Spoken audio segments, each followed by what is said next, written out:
Hey everyone, welcome back to the channel. Hi guys, so happy to have you here again. Okay, so I want to start with a confession. Go on. Everything you were taught in your English textbook is technically correct and also kind of a lie. That's a bold opening. It's true though. How are you? I am fine, thank you. And you? Nobody talks like that. Nobody has ever talked like that in the history of spoken English. Not once, not a single native speaker ever in casual conversation has said, I am fine, thank you, and you. We say, I'm good, you? Or honestly, just good, you? Or not bad. Or just a grunt and a nod if we're being fully honest. Which is why today we're doing something different. We're pulling back the curtain and showing you how native speakers actually talk to each other. The contractions, the slang, the stuff that gets completely skipped in classrooms. Because there's this massive gap between textbook English and real English, and it causes so much anxiety for learners. You study for years, you pass every grammar test, and then you land in London or New York and you can't understand a single sentence. It's genuinely one of the most common messages we get. I studied English for 10 years, I have a great vocabulary, why can't I understand a normal conversation? And the answer is, it's not your fault. Nobody taught you this part. So let's fix that. Welcome back everyone, I'm David. And I'm Emma, and today we're breaking down real, native, casual English, the stuff actually happening in every native speaker's mouth right now that never makes it into a textbook. Let's start with the big one, contractions inside contractions. Oh, this is my favorite category. Everyone learns I'm, your, don't, can't. Fine, basic level stuff. But real speech stacks contractions on top of each other. I would have gone becomes, I'd have gone. say that again slowly. I'd have gone. It's basically one syllable blob. And nobody taught you that would have collapses into would have, and then would have collapses again with the subject into I'd have. Or should not have, native speakers say shouldn't have. Shouldn't have, which honestly looks like a typo when you write it down. It kind of is a typo, grammatically, but it's completely normal in speech. Nobody notices they're doing it. And this is the thing. Textbooks teach you the full form because it's correct, but almost nobody uses the full form in casual talk. If you only know the full form, native speech sounds like a different language. Okay, next category, the vanishing words. Native speakers just drop entire words out of sentences and nobody blinks. Do you want to becomes You wanna? not even do. The do just disappears entirely. You want to grab lunch? Nobody says, do you want to grab lunch, unless they're being extremely formal or slightly annoyed at you. What are you doing becomes, What you doing? Or just, what you up to? and I don't know, arguably the most common phrase in the English language, becomes, I don't know. One word, said with a shrug usually. it's not even 3 words anymore, it's one mumbled sound.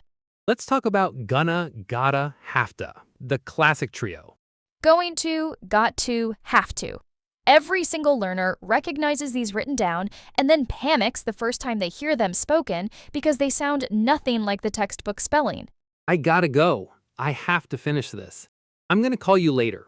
These aren't slang, by the way. This is completely standard, everyday speech across basically every native English-speaking country. Which is the part that surprises people the most. They think this is lazy or incorrect English, when actually it's just how the language is spoken by everyone, educated or not, formal setting or casual. You'd hear gonna in a business meeting just as much as at a bar. Now, here's a category that really breaks people's brains. Filler words and hesitation sounds. Oh, this is huge. Nobody teaches this, and it's everywhere. Like, you know, I mean, so. These aren't mistakes. They're structural parts of how native speakers organize their thoughts in real time. So, like, I was gonna go, but then, I don't know, it just felt like too much, you know? Count how many actual content words are in that sentence versus filler. Barely any. And if you strip every filler word out because your textbook told you they're wrong, your speech ends up sounding oddly robotic and overly formal, even though grammatically it's perfect.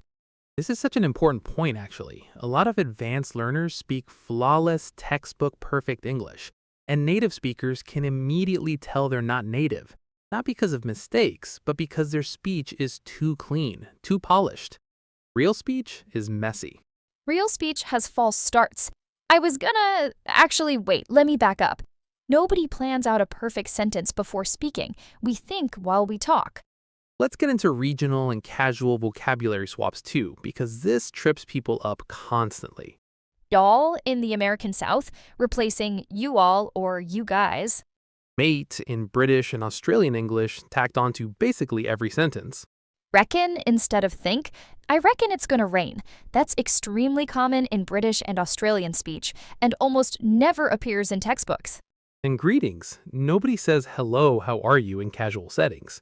It's hey, what's up, how's it going, you good? And half the time, these aren't even real questions. Nobody expects a real answer to how's it going.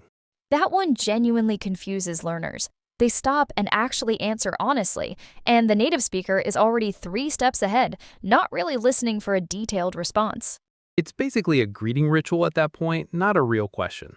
Let's talk about connected speech too. This is more technical, but it's huge for listening comprehension. Native speakers blend words together at the edges. Not at all becomes not at all. What do you want becomes what do you want?